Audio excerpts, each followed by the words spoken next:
बीते 4 साल में न्याय की तलाश में दर दर भटकता परिवार। कानपुर नगर मकरावंटगंज का रहने वाला परिवार बीते 4 साल पूर्व अपने परिवार के साथ तिलक समारोह से वापस घर लौट रहे थे। रात होने के कारण रास्ता भटक जाने की वजह से चौबेपुर की ओर निकल गए, जहां अनियंत्रित होकर काफी तेज गति से आ रहे ट्रक ने वैन में सामने से टक्कर मार दी। इसमें घर का भरण पोषण करने वाले 2 लोगों की मौके पर ही मौत हो गई और इस दुर्घटना को 4 साल हो चुके हैं, पर इस परिवार को किसी तरीके का मुआवजा या आर्थिक सुविधा नहीं दी गई, जिस वजह से ये परिवार आज काफी तंगी व आर्थिक परेशानियों से जूझ रहा है।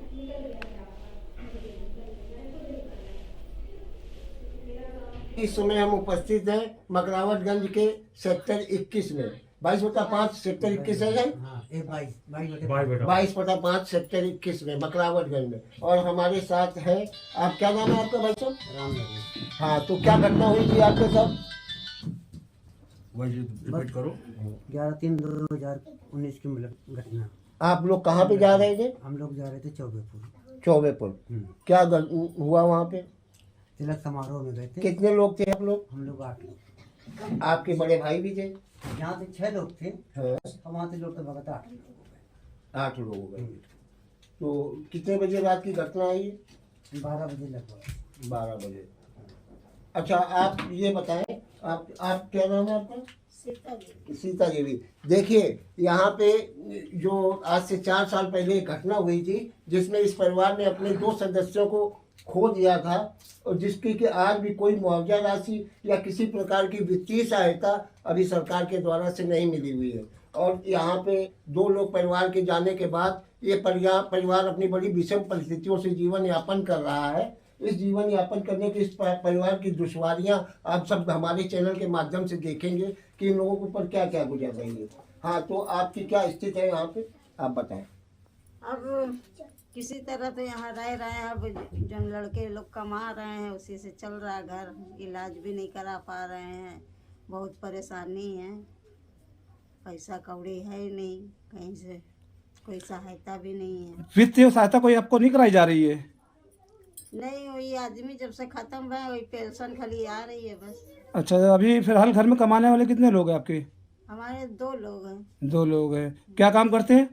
प्राइवेट नौकरी करते हैं। प्राइवेट में क्या काम करते हैं? अरे फायर इधर लड़का करता है, चाय पानी का काम करता है। चाय पानी। प्लस हम सिलाई करते हैं। ये सिलाई करते हैं देवर। आपके देवर सिलाई करते हैं परिवार में? हाँ। अब ये बताएं, आप उस दिन रात को घटना जब हुई है, उस समय आपको क्या होश था किसी प्रकार का? नहीं, जब गाड़ी लड़ी है तब उसके बाद हमको कुछ होश ही नहीं है कैसे क्या हुआ। आपको कब पता चला कि हमारे पतिदेव जो है अब इस दुनिया में नहीं है? वो तो हम घर आए हैं तो 2 महीने बाद हमको बताया गया। डॉक्टर मना किए थे बताने से, तो कोई घर वाले नहीं बताया। आपका इलाज कितने दिन तक चलता रहा वहाँ निरंतर? वहाँ महीना भर पड़े थे। इस महीने भर में या 2 महीने के बीच में आपको जानकारी नहीं हुआ नहीं। कि हमने अपने पति को खो दिया है? हाँ, घर भी आए हैं तब भी नहीं बताए। कहे लगे कि उनका इलाज हो रहा अस्पताल में है। अस्पताल में है।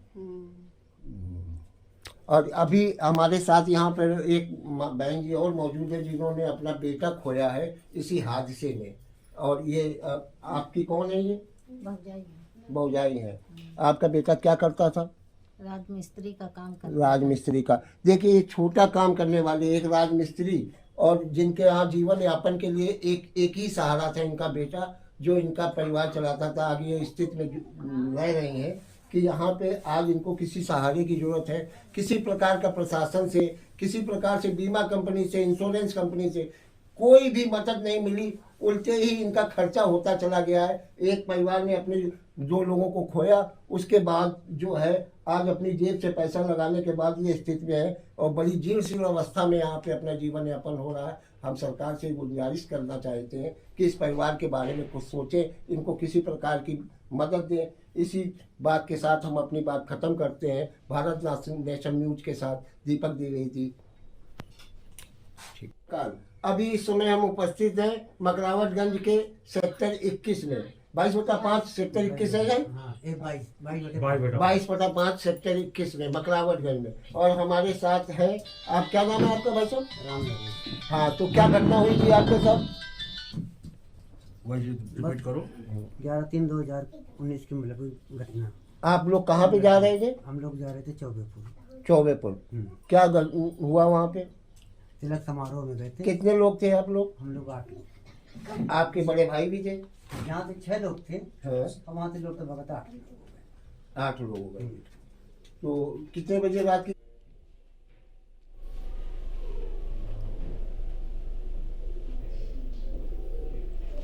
मेहनगर पुलिस ने विवाहिता से धर्म परिवर्तन के बाद निकाह करने के आरोप में 3 लोगों को गिरफ्तार कर लिया है। पुलिस के अनुसार मेहनगर थाना क्षेत्र के एक पीड़ित ने स्थानीय थाने पर सूचना दी कि 10 फरवरी को उसकी भाभी कहीं चली गई थी। इसके संबंध में पहले भी गुमशुदगी का मुकदमा दर्ज करवाया गया था।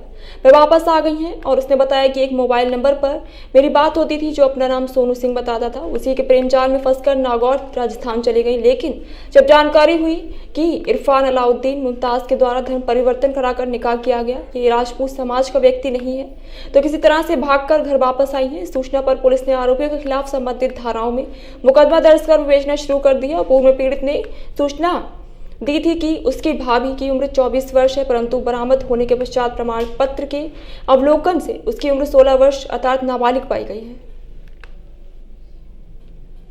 क्या है पूरा मामला, किस तरीके से गिरफ्तारी की गई?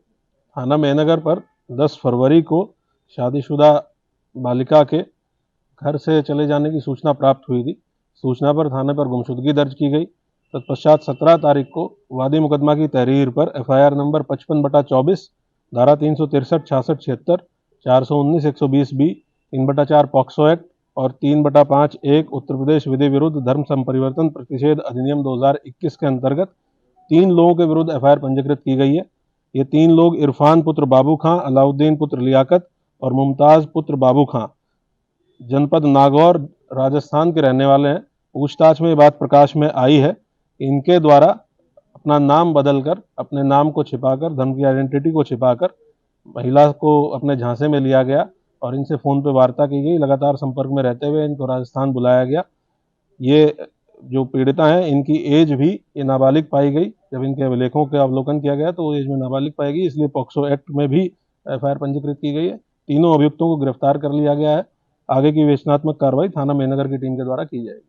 सर कहीं ना कहीं ये तो नाबालिग थी भाई, नाबालिग का शादी कैसे हो गई? ये विवेचना में आएगा।